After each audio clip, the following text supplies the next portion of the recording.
छत्रपति संभाजी राजे का इतिहास।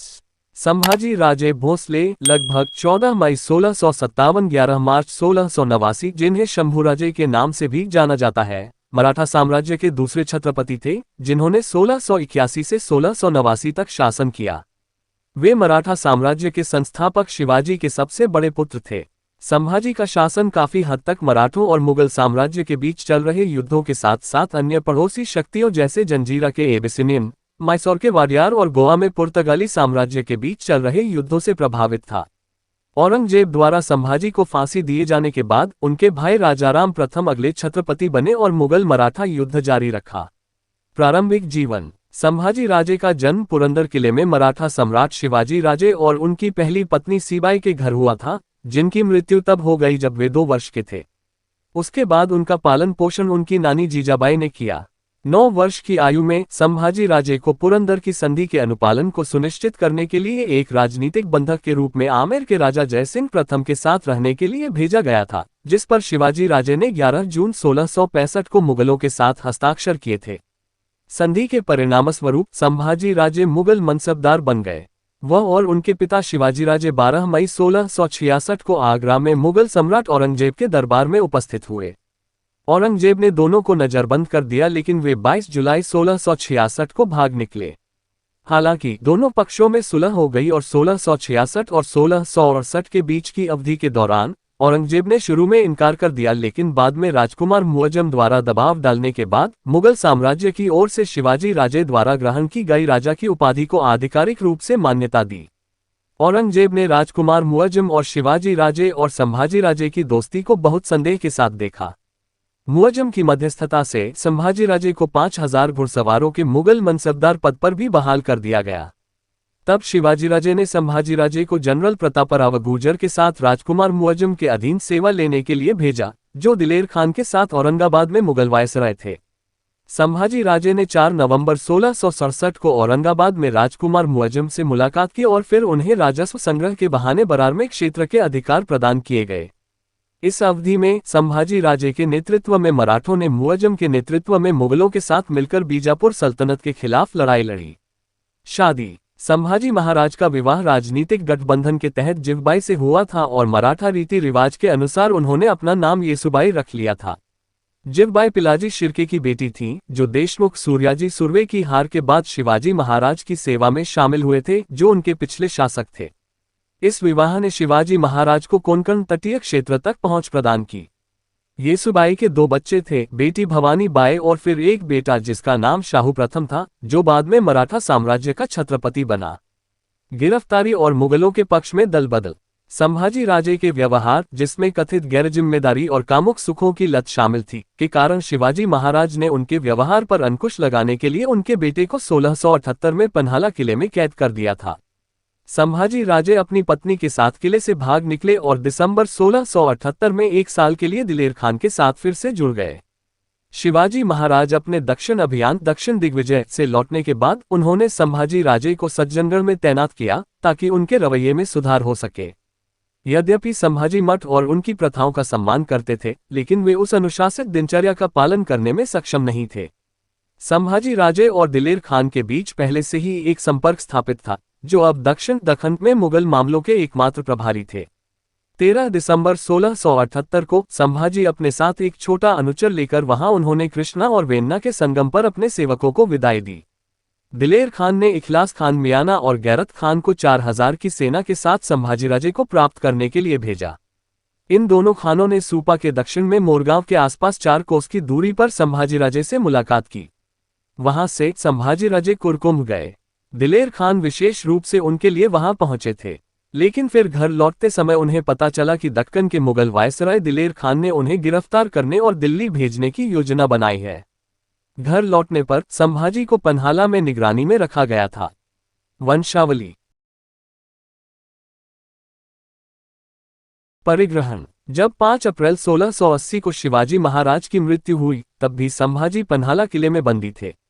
उस समय शिवाजी राजे की महत्वाकांक्षी विधवा और संभाजी राजे की सौतेली मां सोयराबाई ने अन्नाजी दत्तो जैसे प्रभावशाली दरबारियों और अन्य मंत्रियों के साथ मिलकर संभाजी राजे के खिलाफ साजिश रची, ताकि उन्हें सिंहासन पर बैठने से रोका जा सके।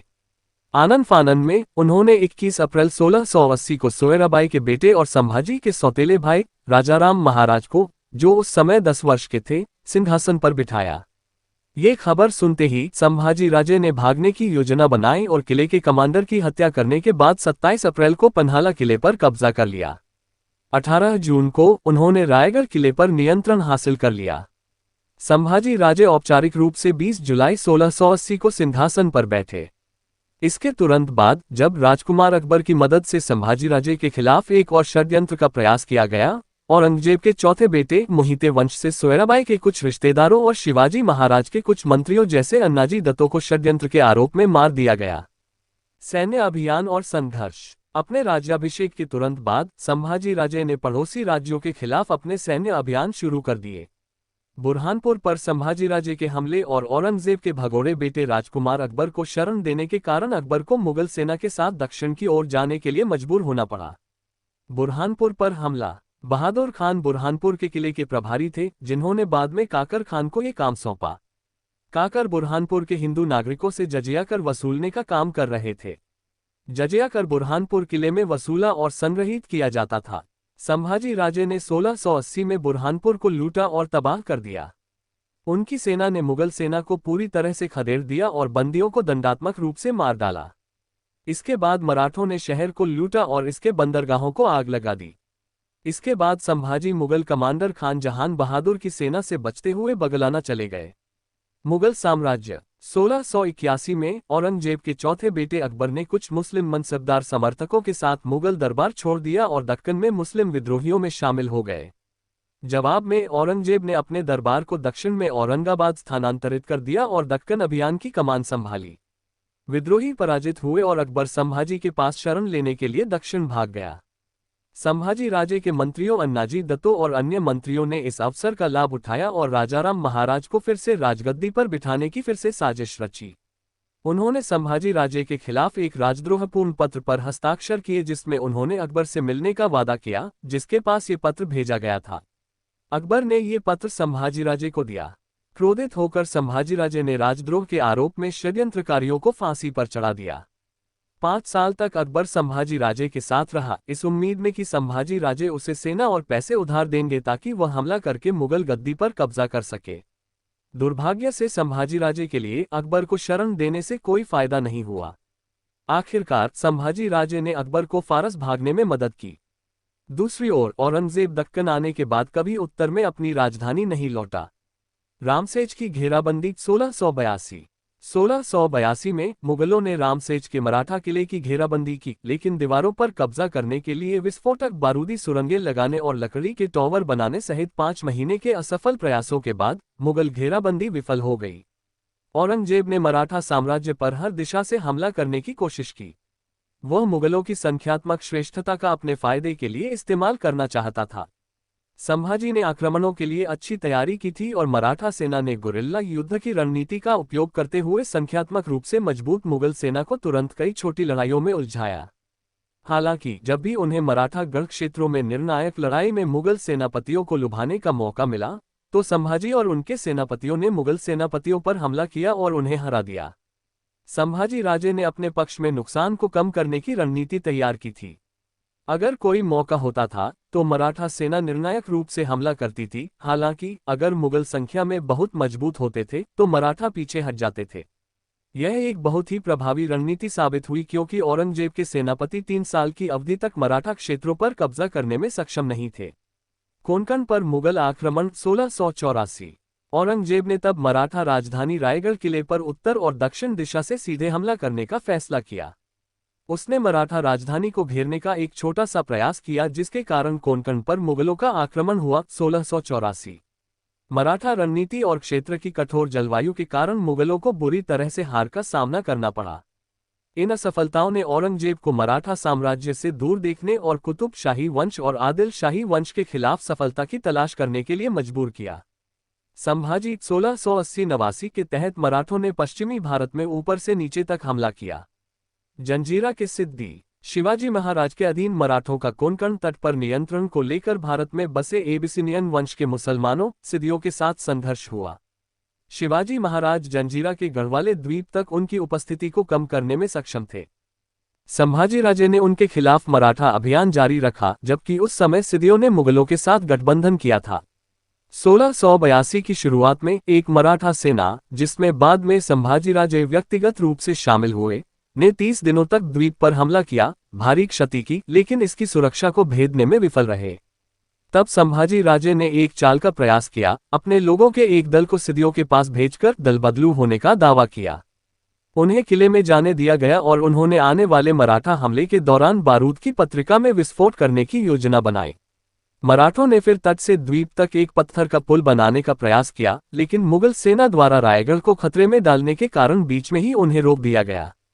संभाजीराजे उनका मुकाबला करने के लिए वापस लौटे और उनके बचे हुए सैनिक जंजीरा गैरिसन और उसकी रक्षा करने वाले सिद्दी बेड़े को हराने में असमर्थ रहे।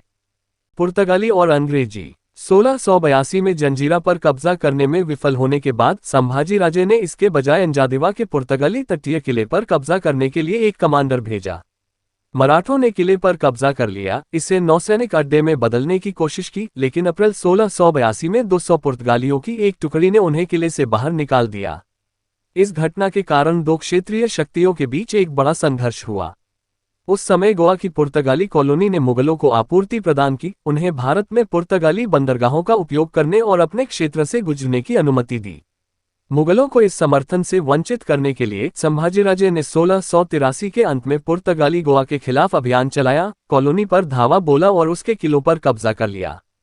उपनिवेशवादियों के लिए स्थिति इतनी विकट हो गई कि पुर्तगाली वायसराय फ्रांसिस्को डी तेवोरा कोंडे डी अल्वोर अपने शेष समर्थकों के साथ कैथेड्रल गए, जहां सेंट फ्रांसिस जेवियर की तहखाना रखा गया था, जहां उन्होंने मुक्ति के लिए प्रार्थना की। वायसराय ने ताबूत खुलवाया और संत के शरीर को अपना डंडा, शाही प्रमाण पत्र और संत से समर्थन मांगते हुए एक पत्र दिया।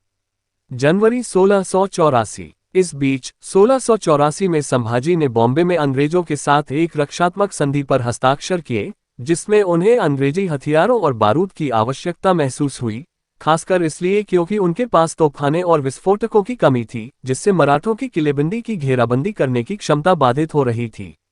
इस तरह से मजबूत होकर संभाजीराजे ने प्रतापगढ़ और घाट के साथ कई किलों पर कब्जा कर लिया। मायसोर। अपने पिता शिवाजी महाराज के कर्नाटक अभियान की तरह ही संभाजीराजे ने 1681 में मायसोर पर आक्रमण करने का प्रयास किया, जो उस समय वोडेयार चिक्कदेवराज द्वारा शासित एक दक्षिणी रियासत थी। संभाजीराजे की विशाल सेना को पीछे हटा दिया गया, जैसा कि 1675 में शिवाजी के साथ हुआ था। बाद में चिक्कदेवराज ने संधियां की और 1682 के संघर्षों के दौरान मराठा साम्राज्य को श्रद्धांजलि दी। हालांकि चिक्कदेवराज मुगल सम्राट के करीब आने लगे और उन्होंने मराठों के साथ अपनी संधियों का पालन करना बंद कर दिया। जवाब में संभाजीराजे ने 1686 में अपने ब्राह्मण मित्र और कवि कलश के साथ मायसोर पर आक्रमण किया। मराठा देशमुख। अपने छोटे शासनकाल के दौरान संभाजीराजे को कई मराठा देशमुखों को अपने पक्ष में लाने के मुगल प्रयासों का सामना करना पड़ा, खासकर 1686-87 में बीजापुर और गोलकोंडा के पतन के बाद। संभाजीराजे के शासनकाल के दौरान मुगल सेवा में शामिल होने वाले देशमुख परिवार माने, शिर्के, जगदाले और यादव थे। जदे परिवार जैसे मामले भी थे, जहां एक भाई मुगल सेवा में शामिल हो गया और दूसरा संभाजी के प्रति वफादार रहा। कब्जा, यातना और निष्पादन। 1687 में वाई की लड़ाई में प्रमुख मराठा कमांडर हम्बीरराव मोहिते मारा गया और सैनिकों ने मराठा सेनाओं को छोड़ना शुरू कर दिया। संभाजीराजे और उनके 25 सलाहकारों को फरवरी 1689 में संगमेश्वर में एक झड़प में गंजी शिर्के और मुकर्रब खान की मुगल सेना ने पकड़ लिया था।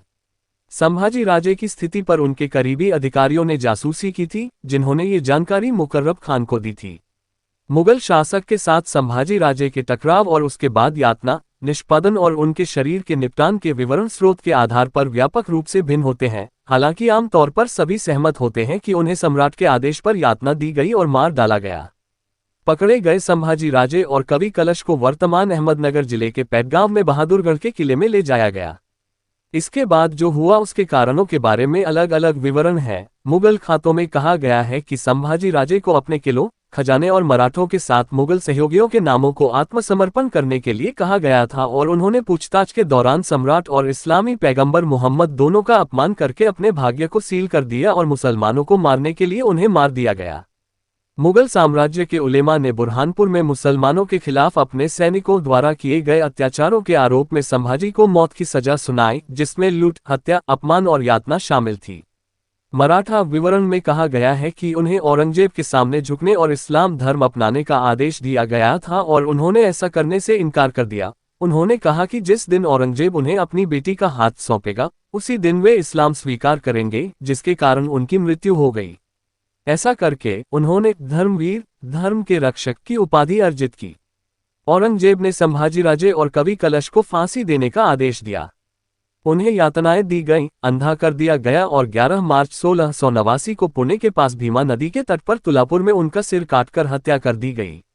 अन्य विवरण बताते हैं कि संभाजीराजे ने औरंगजेब को खुले दरबार में चुनौती दी और इस्लाम अपनाने से इनकार कर दिया।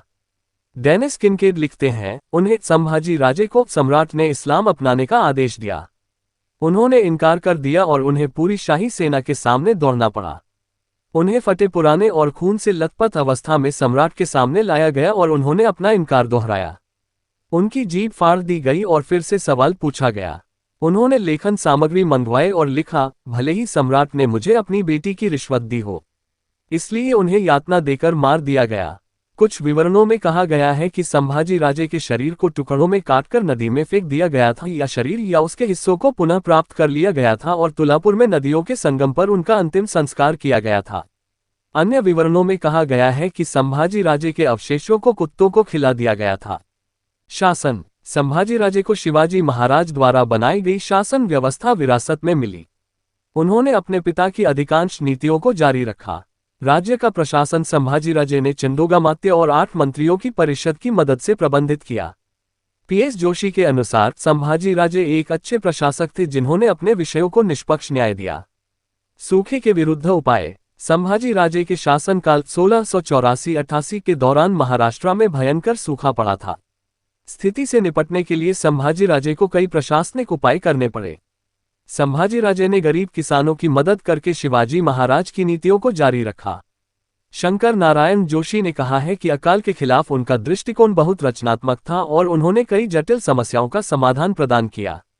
जल भंडारण, सिंचाई और फसल पैटर्न विकसित करने की उनकी नीतियों ने उनकी प्रगतिशील नीतियों को प्रदर्शित किया। संभाजीराजे ने सूखे की स्थिति में किसानों को अनाज के बीज, करों में छूट, कृषि कार्य के लिए बैल और कृषि उपकरण उपलब्ध कराए। इन सभी उपायों को सूखे की अवधि के दौरान ईमानदारी से लागू किया गया। कृषि गतिविधियों को प्रोत्साहन। संभाजीराजे ने मराठा राज्य में कृषि गतिविधि को प्रोत्साहित किया। कृषि ग्रामीण मराठा अर्थव्यवस्था की रीढ़ थी। उन्होंने लोगों को अधिक से अधिक भूमि पर खेती करने के लिए प्रोत्साहित किया। संभाजीराजे की सरकार ने मुगलों से आज़ादी पाने वाले मराठों को सुरक्षा का वादा किया और उनसे अपने क्षेत्रों में खेती का अपना पिछला काम जारी रखने को कहा। इसने उन लोगों को भी वापस बुलाया जो कर न चुका पाने की वजह से भाग गए थे और उनसे खेती का अपना पिछला काम जारी रखने को कहा। संभाजीराजे ने 3 जून 1684 को हरिशिवदेव तर्फ चौल के सूबेदार और कारकुन को संबोधित अपने पत्र में अपने पेशवा नीलकंठ मोरेश्वर को सरकार द्वारा जब्त किए गए गांवों की कृषि भूमि को खेती के अधीन लाने का निर्देश दिया, जो अन्यथा बंजर रह जाती। उन्होंने हरिशिवदेव से ये भी कहा कि वे सागरगढ़ से उनके पास भेजे जाने वाले 50 खांडियों के अनाज को किसानों में बांट दें। संभाजीराजे ने इन कृषि गतिविधियों से आय राजस्व बढ़ाने की कोशिश की। उन्होंने अधिक बंजर या बंजर भूमि पर खेती करने के भी प्रयास किए। धार्मिक नीति। पीएस जोशी कहते हैं कि संभाजी, उनके मंत्री और अधिकारी राज्य में सांस्कृतिक और धार्मिक गतिविधियों को बढ़ावा देने में रुचि रखते थे। उन्होंने विद्वानों को भूमि, अनाज और धन देकर शिक्षा को सम्मानित और प्रोत्साहित किया। साहित्यिक योगदान। संभाजीराजे मराठी के अलावा कुछ भाषाओं में पारंगत, सुशिक्षित और पारंगत थे। संभाजी की शिक्षा के लिए केशव पंडित को नियुक्त किया गया था। श्रृंगारपुर के केशव पंडित उर्फ केशव भट्ट नीतिशास्त्र और संस्कृत भाषा और साहित्य के प्रकांड विद्वान थे। उन्हें संस्कृत साहित्य, हिंदू न्याय शास्त्र और पुराणों के विभिन्न रूपों का गहरा ज्ञान था। ऐसा लगता है कि उन्होंने संभाजीराजे को प्राचीन विद्वानों द्वारा संस्कृत भाषा में लिखे गए विभिन्न विज्ञानों और संगीत के प्रसिद्ध कार्यों से भी परिचित कराया था। केशव पंडित ने मराठा न्यायशास्त्र पर दंडनीति की रचना की और संभाजीराजे के भाई की संस्कृत जीवनी, श्री राजारामचरित्र, भी लिखी, जिसमें उनके शुरुआती अभियानों और जिंजी पलायन का विवरण दिया गया है। संभाजीराजे ने अपने जीवनकाल में कई पुस्तकों की रचना की। सबसे उल्लेखनीय है संस्कृत में लिखी गई बुधभूषणम और 3 अन्य पुस्तकें नायिकाभेद, 7 शतक, नखशिखा जो हिंदुस्तानी भाषा में लिखी गई हैं। बुधभूषणम में संभाजी राजे ने राजनीति पर कविता लिखी। पुस्तक में संभाजी राजे ने एक राजा के लिए क्या करे और क्या न करे के बारे में लिखा है और सैन्य रणनीति पर चर्चा की है। पहले कुछ श्लोक शाहजी, उनके दादा और उनके पिता शिवाजी की प्रशंसा में हैं। बुधभूषण में संभाजी राजे शाहजी को इंद्र का अवतार और शिवाजी महाराज को विष्णु का अवतार मानते हैं, जिन्होंने पृथ्वी को बचाया और धार्मिकता को बहाल किया। पोलादपुर के कविंद्र परमानंद गोविंद नेवासकर ने अनुपुराण की रचना की। हरि कवि, जिन्हें भानुभट्ट के नाम से भी जाना जाता है, ने संभाजी राजे के आदेश पर महेंद्र चरित्र के साथ साथ इसकी टिप्पणी शंभु विलासिका की रचना की। हरि कवि ने सुभाषितरवल्ली भी लिखी और 1684 में संभाजी के जीवन और रोमांस पर संस्कृत जीवनी शंभुराजा चरित्र की रचना की।